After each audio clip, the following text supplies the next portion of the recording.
Hello, my friends. BigMark here, secrets from behind the red doors. Just got back a long week. I was away. Uh, Personal stuff and family stuff. Thank you for your patience. And that weather all over the country, the Northeast, Southeast was terrible. I'm not shooting from the club today. I'll be there tomorrow or Friday.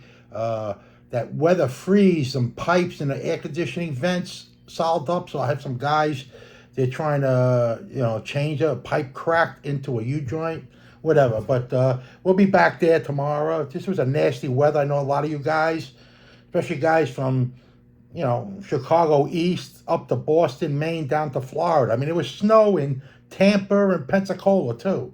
It was probably by the time I got back yesterday. I landed and yesterday morning I landed in Miami. It was 38.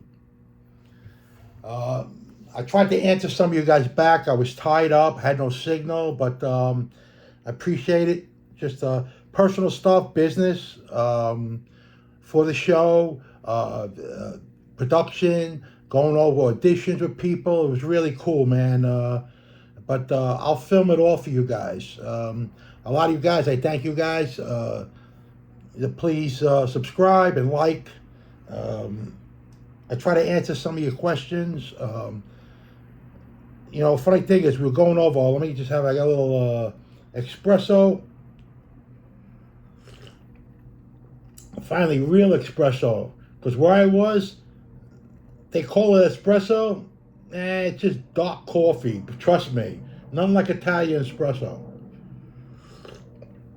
Salute to all my friends.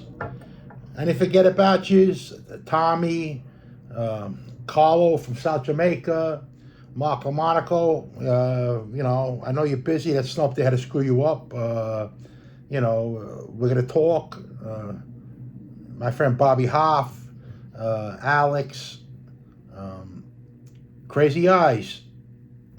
You're always in my thoughts, buddy. Always give me a shout out. That's for sure. You're a good fan. Jerry Altadonna, we got to meet, before we get too old. I know you work. I'm just teasing. One day, me, you, and Kevin get together, I don't care if it's just a cocktail, and talk about Teddy Taft. Those are good ones. All you friends, Aaron, to my man from California. You know who you are, right? But Aaron Gibbs, good guy. You know what I mean? You guys are all great guys. All the guys who signed up, and go down a list. I don't know what I know. I said Andrew, James, you guys get back to me whenever you want. Stevie A, thumbs up, Bo. Thanks for being loyal. You guys special. If I forget anybody, I'll get back to you before the end show. But you're going to start seeing the credits probably in about 2 weeks, and it'll come up on the screen after I talk to you. I'll still give you a shout out. You got comments.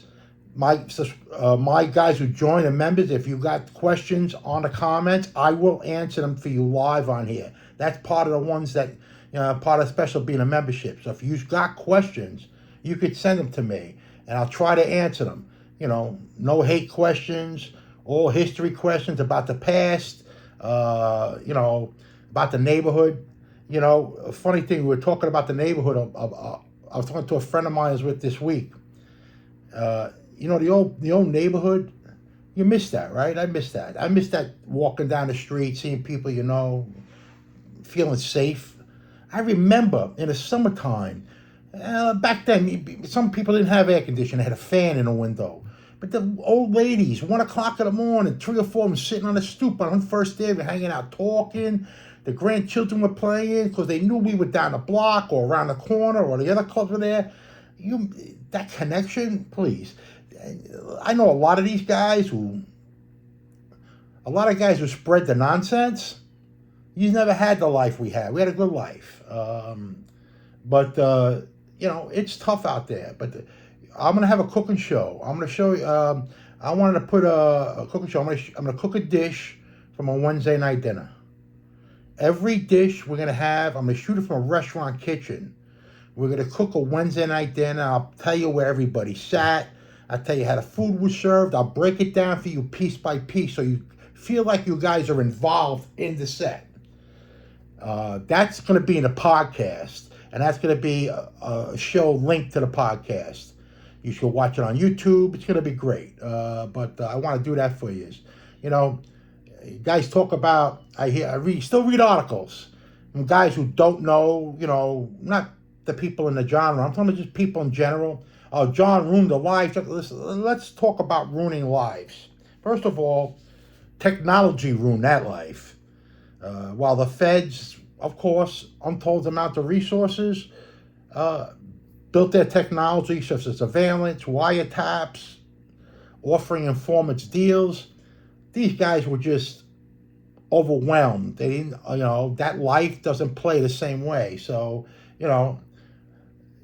let's be honest, 90s, 2000, 2010, 2020 got worse, and worse. But you know what? Honest to point, they didn't do the right thing either. There's a lot of guys out there. There's a lot of guys in prison who went to prison for 20, 30 years. They're broke. They're broke. Their families are broke. They kept their mouths shut. It's an old movie. I know a lot of guys ever saw Gomorrah. Gomorrah was crazy, right? And you watch the old scenes from Gomorrah that it was, how would I put it? They had a guy going around, all the guys that were in jail, or the guys died in the wars or whatever like that, but they kept their mouth shut. Every month, some guy would come by with an envelope to feed them and pay their rent. That was important. And they got away from that, I noticed, in the 90s, 2000s. They never took care of anybody. How do you expect to breed to take loyalty? I met loyal guys. I met guys with honor and loyal last couple of months. Vets, all kinds. I mean, guys had pure honor.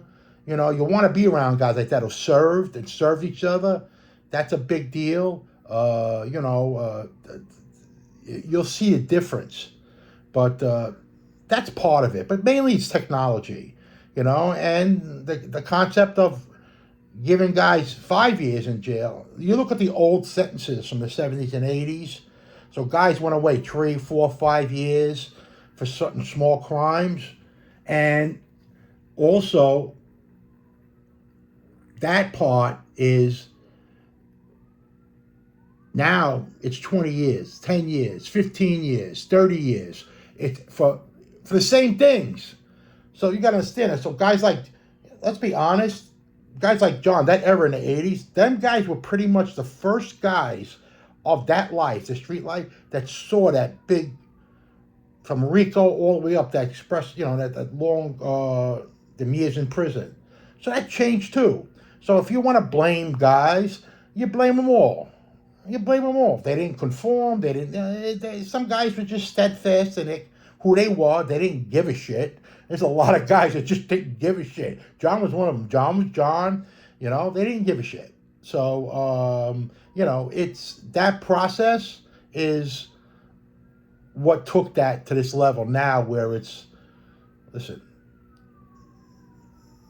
the life what it was then is not even close to now. But even what it was then wasn't perfect. Nothing's perfect.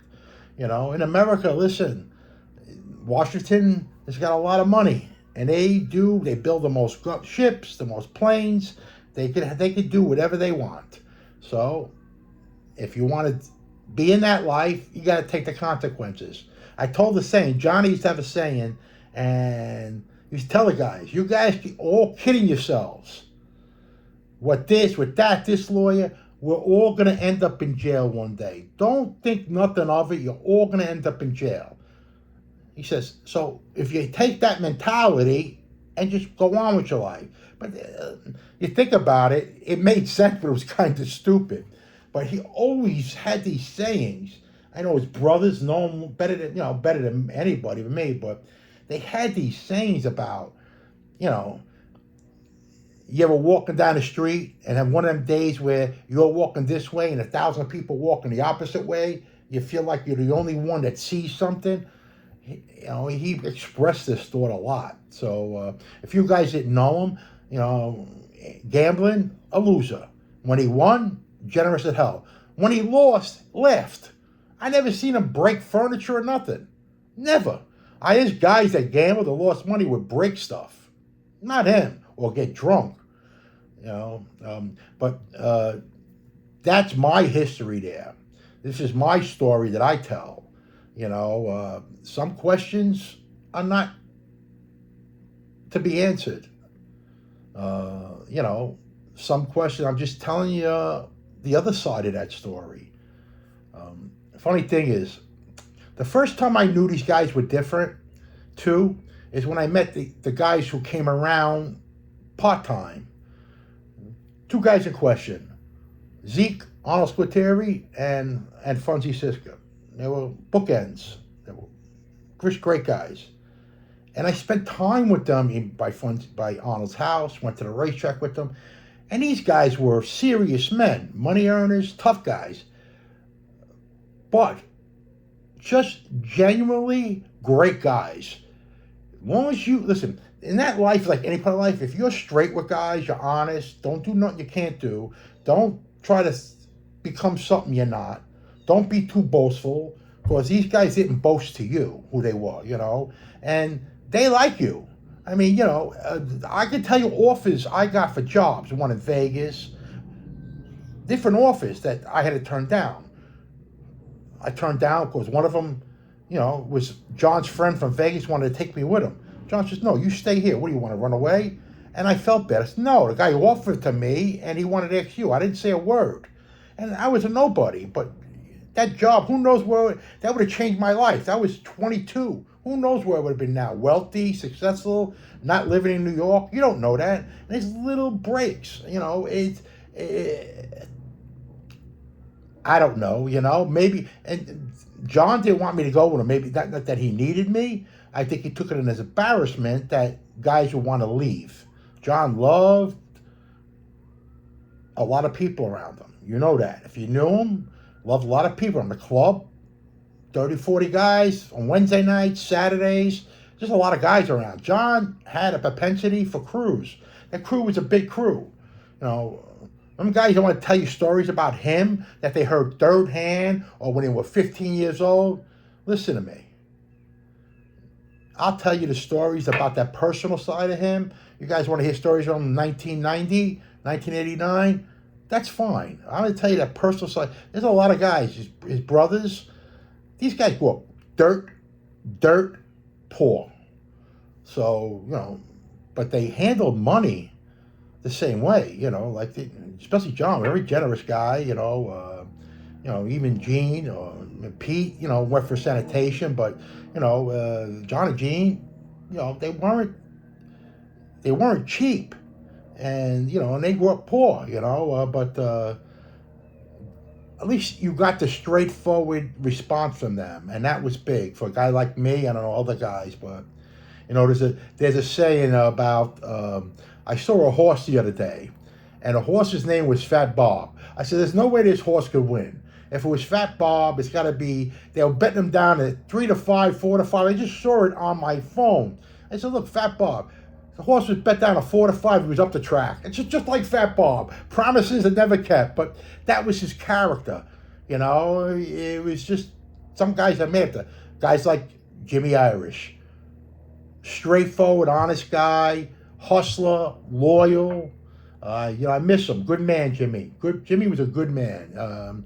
I'm glad he met John, and I'm glad when he came out of prison, John sent him by the club, because who knows where he would have ended up with his life. And and he cleaned him up, sent him to the club, and he had some kind of substance and purpose that people who liked him, met a lot of people. And I think Jimmy was born in Rivington Street, on the Lower East Side. I think that's where his mother was. He used to go visit his mother years ago. I think it was Rivington Street, but Jimmy was from down that area. But not a good man. A lot of guys that make up the substance of that club, you know what I mean? There was, I could tell you stories, we used to bet, they used to bet horses constantly. And so Johnny would call up. Now, Johnny's only got access to phone booths, 3 of them, all over the neighborhood. So you go to a phone booth. Remember, no cell phones back then. And no private phones in the club.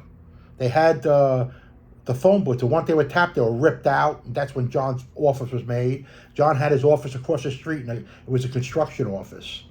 A little construction office. His son had it. Then he took it over for a little while. They had a payphone in Richie's Club, but they had phone conversations about gambling, about bullshit, or meet me 2 o'clock over there. And I heard some tapes at that first trial with everybody. Some of them tapes were ridiculous. I mean, you got to hear some. They taped everything. A horse bet, I lost a race. Fuck that guy. I gotta eat roast beef. I'm like, fuck you. I gotta chop your motherfucking head off. That was John just upset. Not that he literally did it, because that was a guy who came around a week later, was still around. There was a lot of incidents like that, just pure emotion come out. So, I guess when you get to that level in that life, you get something done, you want guys around you that, Johnny loved guys that were ready. Drivers, he went through a bunch of them. He was out a lot. Also, when he went home, he had a lot of things to be done for him. And so you were like a Fat Bob, Jimmy Irish, and like them Nunzi, Bobby Boriello. You had to be on call. So imagine if these guys had families. But that was John. If you wanted that, and you made money. He gave you opportunity to make money. So it wasn't. But you guys don't know that side of him. Everybody the bullshit name make him Dapper Don. He was well dressed. Always had his hair done. Very concerned to how he looked. But there was a lot of guys like that. But you had to see him in the closed doors, hanging out with neighborhood guys. But even when guys who owed money, I ran into guys, when guys owed money to Angelo or him or Pete used to lend out money for John, and, guys who owed money, you very rarely saw guys catch beatings unless if they disappeared, they ran and they got found, or they kept on bullshitting for weeks. But basically, I said, listen, I need another week. I ain't got the money.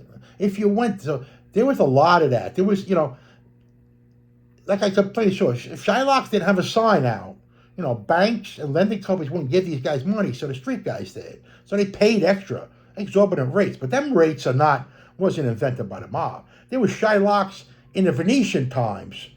There was Jewish Shylocks. That's where that word came from. They lent out with exorbitant interest rates. So they just followed suit. Guys with ultimate. It all came from the 1500s with the Doge in Venice. That's where that came from.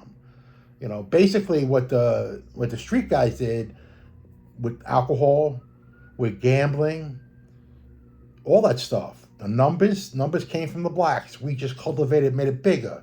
The bookmaking, we took the bookmaking. The alcohol, once they started prohibition, they made all these guys rich, and that funded everything else. For the guys in whatever other business, they crossed the line. Listen, the guys say, well, John broke a rule. You're not supposed to allegedly or conspire to kill a boss. They've been killing bosses for 50 years, 60, 100 years.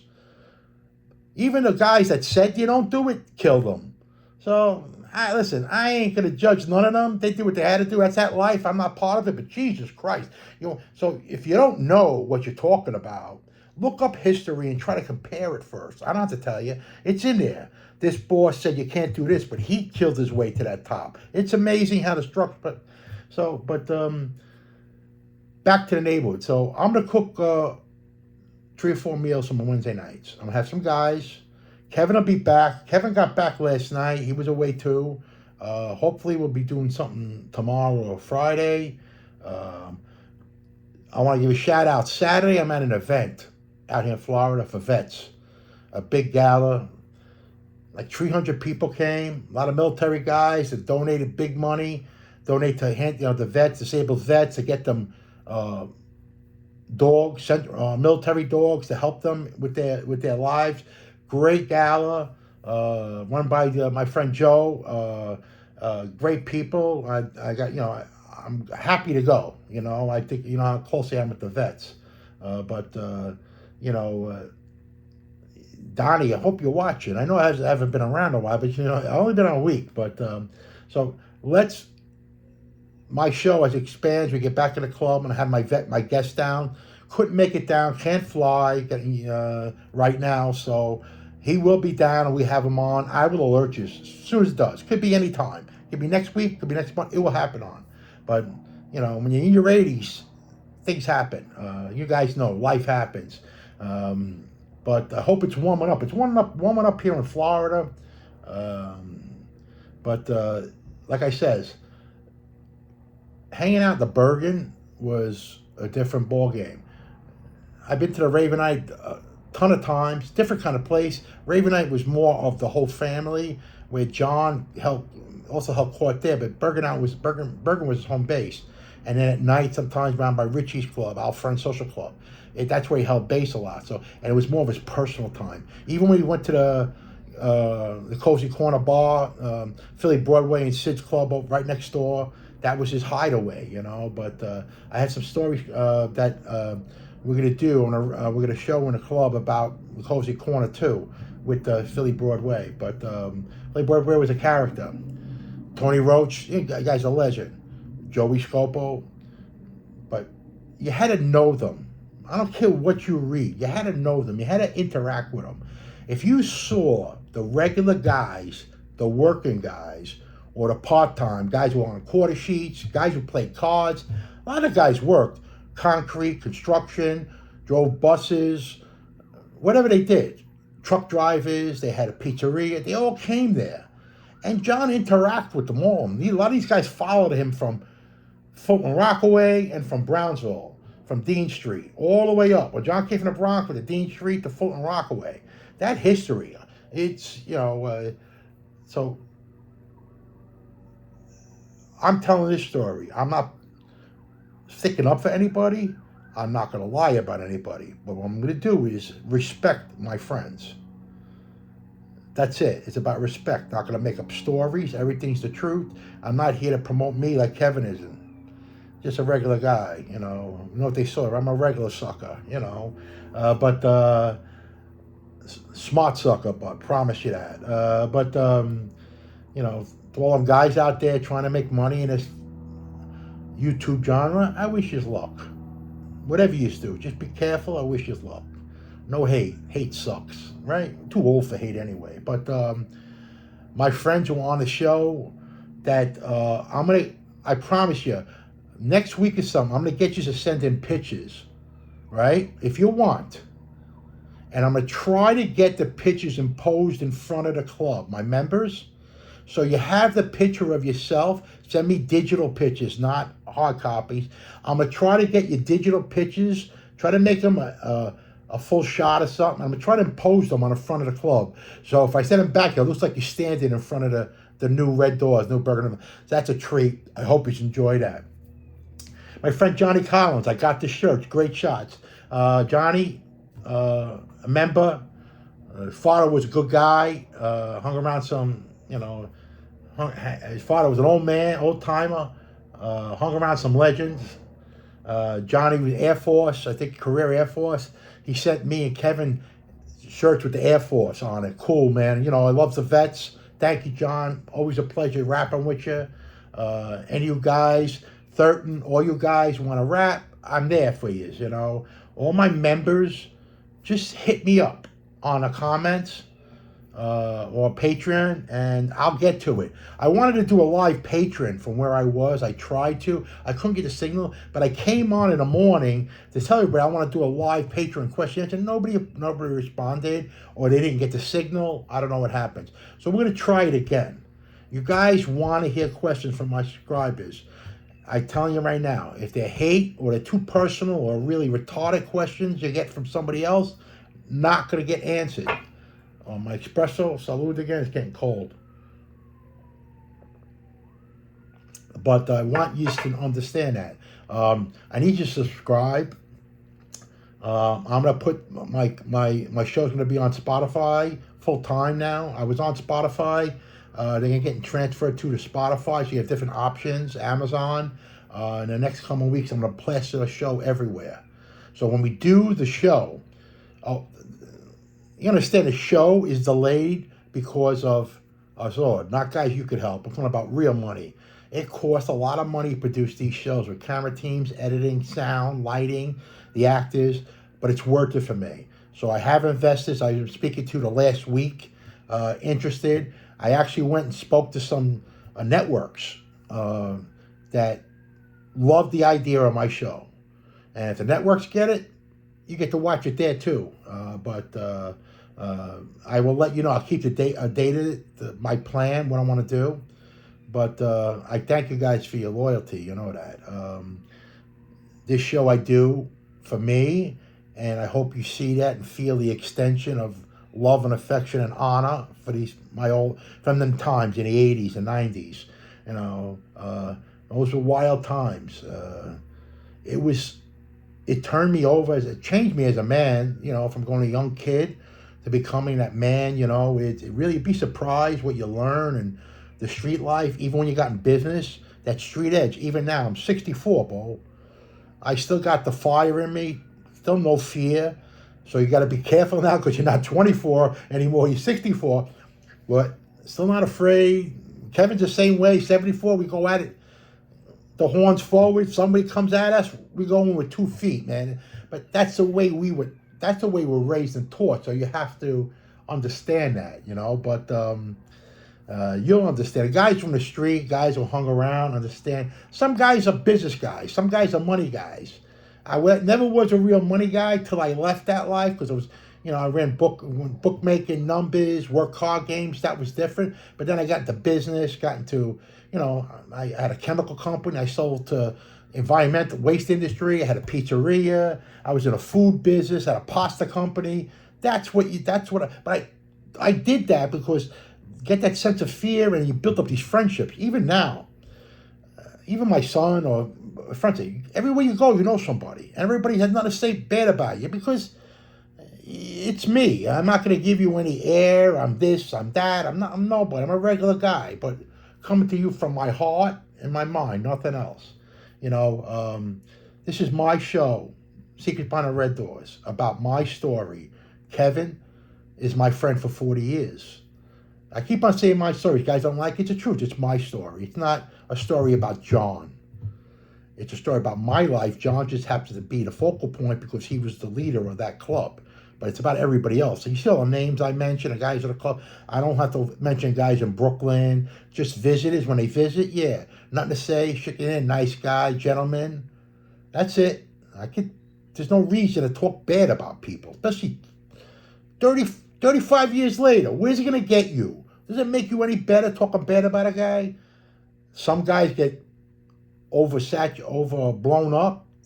People make them bigger than they are. That's their choice. I'm not going to say they're not. I'm just going to tell you that if, you know, this is where you get the Bergen Hunt Fish story in the 80s, up to about 94. And, you know, I went to go take care of my son. But Kevin's the same way. Kevin did his own thing, you know. Kevin, you know, the thing with Willie Boy, they'll tell you, it hurt him. It did. Shocked up to shit, you know. He loved Willie Boy, and that was a shock. You know, things like that, little incidents like that. Kevin could tell you a story. He just got sick and tired and, you know, took off. He didn't know what to do, you know. So, you know, guys want to talk about, I was there. And Frankie Junior's Wake, I told you the story. It was big shots there who was shocked at Willie Boy. In a circle, 5 of them. They called me up to tell them the story. They were shocked. So you've got to see the level of the, you know, but all these guys that, you know, there was guys around there you never seen no more. They ran. They showed up. And there's also guys who testified against John in the earlier cases. Johnny wouldn't know him if they hit him with a brick. That's the truth. I'm not going to mention their names, but you get the drift. A lot of these guys are playing off this guy's name for years, telling lies, telling different. I'm not telling lies. I wasn't his right-hand man. I wasn't a made member. I wasn't that. I was an associate, but I hung around, did things for him, put bets in for him, went to dinner with him. You know, all those personal things. And in between them personal things, and you gain a reputation, all his friends treat you the same way. So that's what that's about. So, you know, it's not one person better than another. You know, I can tell you going to Marty's East. hanging out in there with him. You know what I mean? Big deal. Introduced me to tattoos back then. That was a big deal. You know, Stringfellows. I went to Stringfellows. I'm going to tell you the story. Stringfellows was a famous hot joint. Stringfellows was a restaurant. And then about a certain time at night, I forgot what it was, 10, 11 o'clock, maybe later, a door would open up, and Peter Stringfellow owned it. It was one of them highfalutin celebrity night discos. And his name was Peter Stringfellow, I think an English guy. And the door would open up, and a nightclub would open up. DJ, dance floor, separate from the restaurant. So one day we went to, me, Pete, and Bobby Boriello. We went to court, see John's case. Went to the Ravenite after, hung out at Ravenite. Then we went to dinner. So Bobby wanted to go to Stringfellows. He wanted to meet somebody there. We go to Stringfellows. Now Stringfellows had a restaurant. We're sitting there at the restaurant, the three of us with Bobby's friend, having dinner, eating pasta, having cocktails. And at the table, there's a table full of like 7 guys. And African-American guys, all dressed nice. They're sitting there eating with their girls. And all of a sudden, Bobby says to me, "You know who that is?" I says, "That's Kool and the Gang." I said, "Sure." I think it was Kool and the Gang or Earth, Wind. Yeah. Hey, JC, how you doing? Oh, big fan. Hey, how you doing, guys? We're sitting there in suits and ties, you know. We look like true Italians, you know what I mean? And hey, this is the next table. They're buying us a drink. We're buying that whole. Bobby buys a whole drink. Bobby loved to spend money he didn't have. That was great, but he was a gambler. And they drank with us. The disco opened, went back there, and we were drinking martinis in a disco. We had a great night that night, hanging out with Kool and the Gang. But that was that time in the 80s, you know what I mean? And John was on trial, but we went from the Raven, because I used to go with them from the court. I had to go with them to the Ravenite, right, in the early 80s, and then we went out to eat. Bobby was that character. That was some of the incidents with Stringfellows. I don't know if you guys remember Stringfellows. It was an up-and-coming joint. But then a lot of guys started going there that I knew. Friends of, younger guys hanging out there from the neighborhood. It just became an upscale joint. And dressed nice, packed with women. But Stringfellows was a cool place, man. And I remember that they ate dinner with us, Kool and the Gang, and with their wives, girlfriends, whatever, and they hung out drinking with us till like 2:30, 3 o'clock in the morning. It was great. That was just fun times, and let's be honest, Pete and Bobby were characters. Pete was funny. Bobby was hilarious. I mean, Bobby Boriello, I'll give you into Bobby Boriello. You used to see Bobby. I hung out with him a lot. Remember, I had a horse room with him on President Street, his club. I ran it. He was partners with Iggy and Pete. John put me there to run it. So the funny part is, if you were walking by the club and you crossed the street, say you parked the car around the corner. A lot of guys park, in the daytime, they didn't park in a bank parking lot, but you park by Richie's Club down 99th Street, you park on that street, you walk around the corner, and I'm walking to the club, and here coming up the block, Bobby had that walk like this. That walk, you know what I mean? And he's walking, and you see him walk, usually had a dress shirt on, slacks and shoes, and he's walking the block of people saying hello in the stores, the liquor store. Bobby's going to House of Heroes, and you see Bobby has a smile on his face, and you watch him, and you smiled watching him walk. He had this kind of funny energy, but you were happy to see him. And he walked, and Bobby was a serious, tough guy. Bobby went back to Crazy Joe Gallo, Albert, and Larry Gallo days, but Bobby had this personality, was infectious. I mean, I don't know how you can not want to hang out with the guy. Shame the way he went out. Shame that he got killed in his driveway, which I find, how they got away with that, I don't know. All I could say is I cried. I went to the wake by myself. I just couldn't, that's the kind of effect he had on people. But there's a little personality trick on Bobby, if you had to know the guy, and if you knew the guy, you knew he was a funny bastard, different personality from his brother Stevie. Stevie, not a tough guy, but different personality. But that was that night, Stringfellows. Another tidbit. But I'll be back tomorrow. I'm going to post another one, hopefully with Kevin. We got some stories I want to go over with you guys. But thanks for watching. Thanks for the patience. I know it's been about 7-8 days, but business and life comes into play. You have to take care of things, right? You guys know that. But please subscribe, please like, tell your friends. A lot of good things coming up in the next few weeks. You'll be pleasantly surprised. All my subscribers, if I didn't get to you, I'm gonna give you another shout out. Donnie Gibbs, of course. You know what I mean? Or you guys, Bobby, Steve A, Joe, Mark LaMonaco, Tommy T from Ozone Park, my old friend Tommy, good guy. Chucky, don't forget my friend Chucky Marone from Royal Collectibles. You guys go up there, go online, talk to Chucky. Anything you want, collectibles, anything, product he sells in the store, cards, boxes, call Royal. They're on Metropolitan Avenue, Queens. They'll ship anywhere. I'm telling you, to mention my name, Chucky will take care of you. You tell him Big Mark for Red Door sent you, he'll take care of you. So go see Chucky. I ate in a restaurant in Florida when I came back yesterday.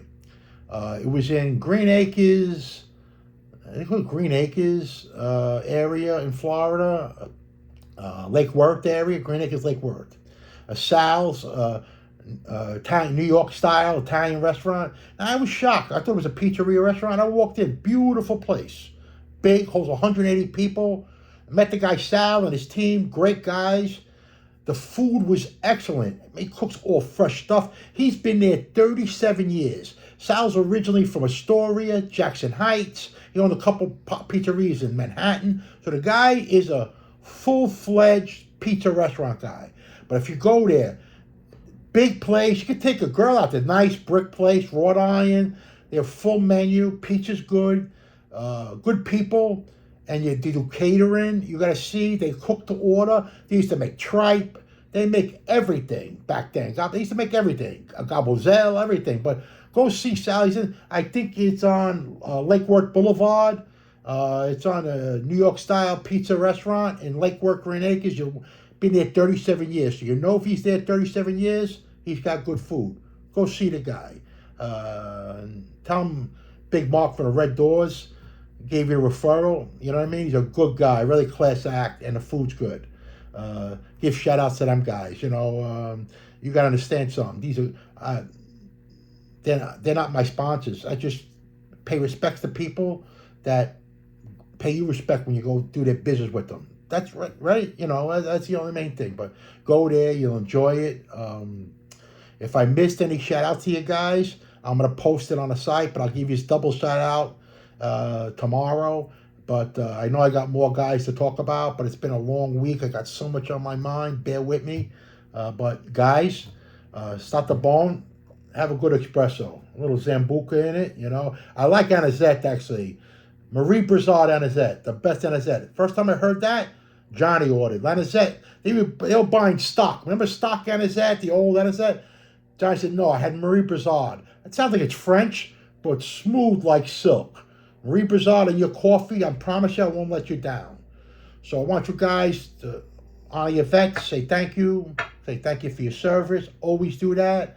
If you pass by a cemetery, leave a rock or a coin. You just happen to visit somebody else. You see he's a vet, do that. God bless you. Stay close to your family. Hopefully the weather warms up. I'll be back tomorrow. I'll see you soon. Stay cool.